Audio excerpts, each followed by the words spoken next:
Hello equestrians, welcome to Calabo Yoga's YouTube channel and today another podcast episode.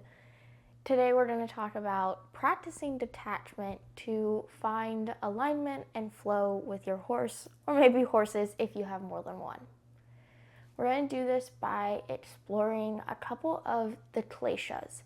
In yoga philosophy, the Kleshas are obstacles that everyone goes through throughout their lifetime. They're unavoidable.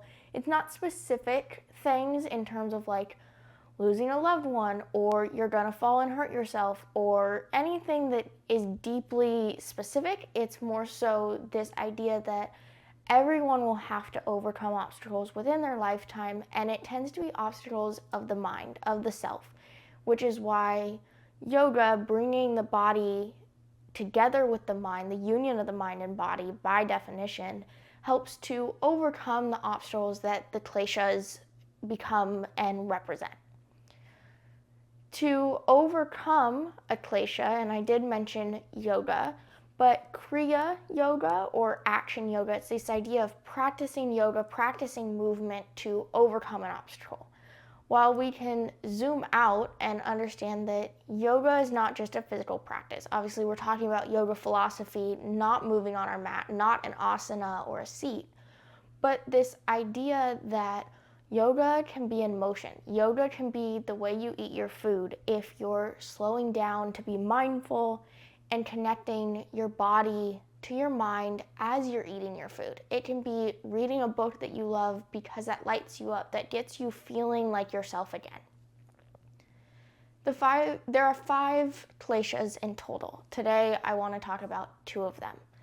The first one is avidya, or ignorance.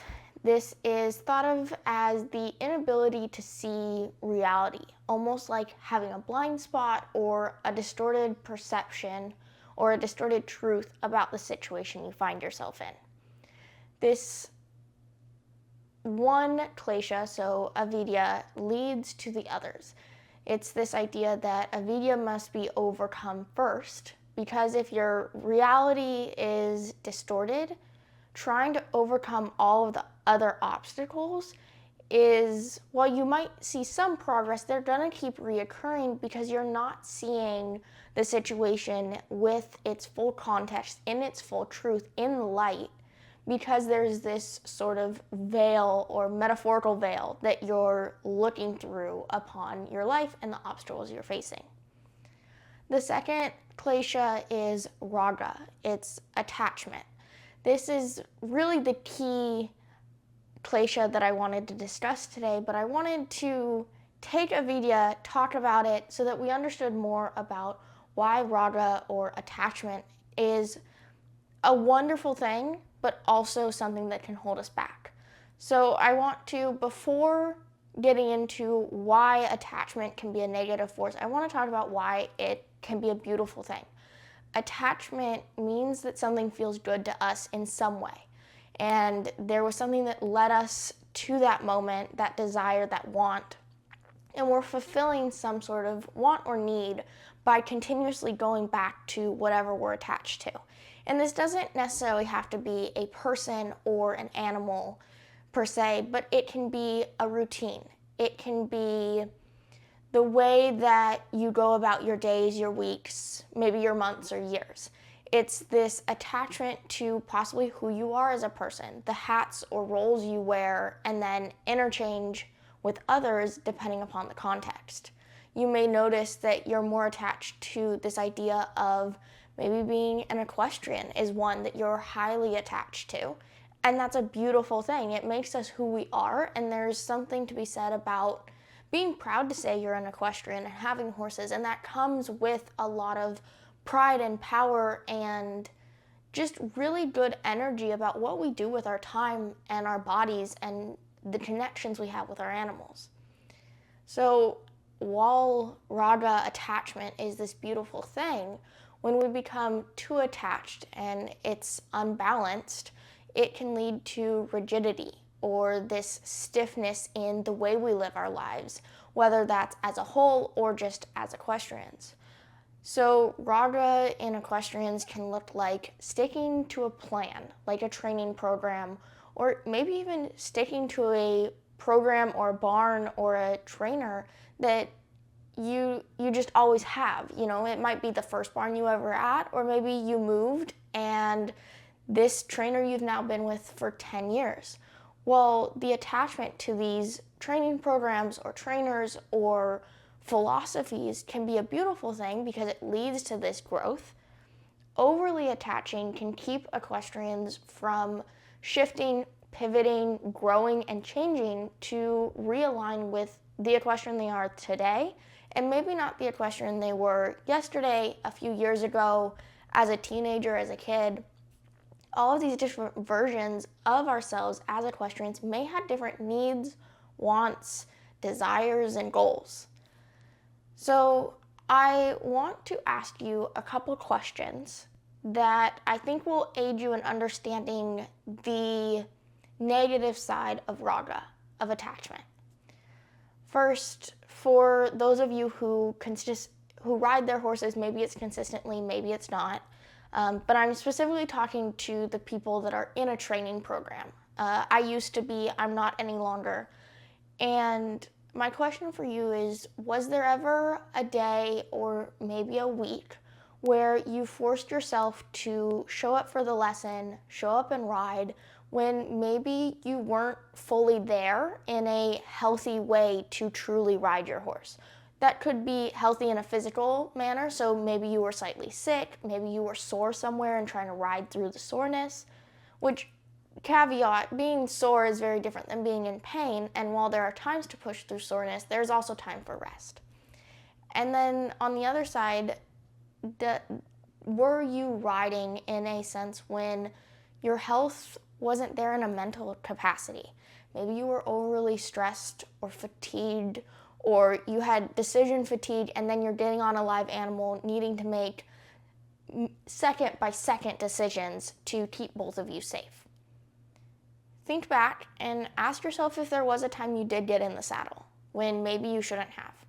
I can count more times than I would like to that I chose to keep showing up, to keep riding, when really I wish someone would have told me, like, hey, you can take your horse for a walk and that can be good enough for today.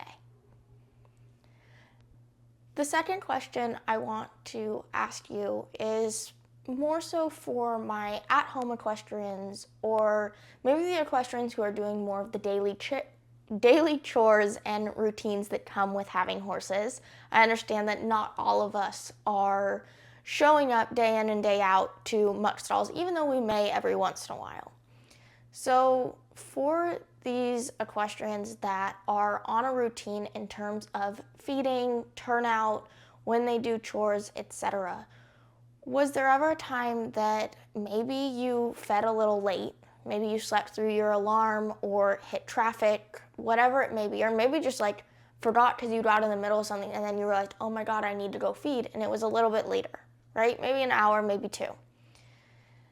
And mistakes happen and we need to forgive ourselves, but understanding that you were so attached to this idea of I feed at this time, I turn out at this time, that you started to blame and guilt trip yourself for not being perfect.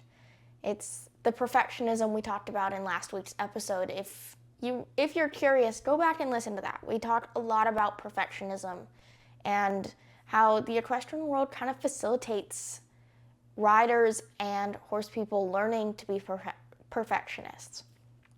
But thinking about, well, yes, horses should be on a regular schedule, and that's great. We also can accept that some days it just doesn't happen. And I'm not saying don't feed your horse. I'm saying maybe you do need to sleep in because you're sick and you need just a little bit more rest. So thinking about that, is there a time when you were overly guilty or overly blaming yourself for making a small mistake that in the grand scheme of things, all the horses were healthy, all the horses got fed, it was just a little later than the norm? I want to share a couple of examples from my own life, even though both of those questions I can answer yes to multiple times. But for me, with the idea of Raga, I was very attached to this idea of needing to work my horse Bo, or get him active, get him moving, always make sure he was walking, make sure we were doing groundwork, going for a trail ride, whatever. And this idea came from our time in the hunter jumper industry. And after he was retired, I still felt this pressure of every day. I still felt this pressure of every day he needed to have done something physically active. Well, I had to learn how to detach from this idea of productivity, of working him every day, because that's not where we were anymore. His body is highly arthritic and he has chronic illnesses, and I'm constantly working with a body worker, with my vet, with his nutrition to keep him feeling good. But I had to detach from this idea of every day we need to go do something, because there are days that his body truly wasn't up to it. Or even there were days that I wasn't truly up to it, because now I was taking care of everything for him. I was doing the feeding, stalls, turnout, everything that I do now. But before, in a training program, I wasn't doing that. I had a trainer who had a barn and he was at a facility. It wasn't my job. I was paying someone else to do it. My other example is from my time as a competitive rider in the hunter jumper industry. I would say I stayed longer in the competitive industry than I really should have. I wouldn't say I regret staying, but I definitely would have been okay to leave when Bo was retired. Instead, I ended up leasing a horse to finish up my junior years. And I think part of it is I was going against the grain even bringing Bo home. And so the only logical thing within the program I was in was to get a new horse, to keep showing, to keep training and trying to perform at this really high level. Well, what this led to was I was in school full time. I was a junior and senior in high school when this was happening. I was in extracurriculars within the school. And then I had 2 horses at 2 different barns. One was 45 minutes away, one was closer to home. And I was caring for Bo and doing all of his stuff. Thankfully, where he was, we traded off, like when I would feed, when I would turn out, all of that. So it wasn't like I was doing all chores every single day, but I still had to show up for him, and I was the sole responsibility holder of his well-being, if that makes sense. And then with my other horse, I was in lessons. I was then trying to go to shows, which, by the way, then I knew I would be gone all day and had to get coverage for my work with Bo. And I was also a working student at the barn that I was riding at. So my entire senior year of high school, I was really heavily burnt out because I was always going from one thing to another. And looking back, I could say that I was overly attached to this idea of being a competitive rider when what I was going through, that role didn't exactly fit me anymore. I was learning to appreciate the things about being a backyard equestrian, having my horses at home, that I've now come to love. But that was a new experience, and I really didn't know anyone who had done what I had done when they found out there was something wrong with their horse. So if I can lead you to one takeaway, it's that maybe think about lifting the veil, finding a way to overcome avidya, to lead to clarity and unlock true alignment, your true desires with who you want to be as an equestrian. This type of clarity is actually something I am working on a program to help you as an equestrian achieve. This program will include yoga, yoga philosophy, psychology, and I'm thinking about doing some self-paced modules as well as live meetings so that we can talk one-on-one and within a small group to help each other achieve this sense of clarity and alignment by lifting each other up and acknowledging that we're all on different paths. This program will have a mini version uploaded to YouTube so you can get a little taste of what it will be like, but I am working towards a full 8-week program that will be paid. If this program seems like something you would be interested in, visit my website, caliboyoga.com, and join the waitlist. Join the newsletter group, and you'll be one of the first to get insider information about this upcoming program, as well as some questionnaires and surveys so that I know what you want to see. This allows you to work in a very realistic way one-on-one with me so that then I can provide you with the best possible service that you're looking for so that you can gain the type of alignment that I've been able to gain as an equestrian going through challenges and still work to gain every day, every week, and every month. While you're at it, please subscribe to this YouTube channel, like the episode, that way I know I should make more, and I will see you in a couple weeks.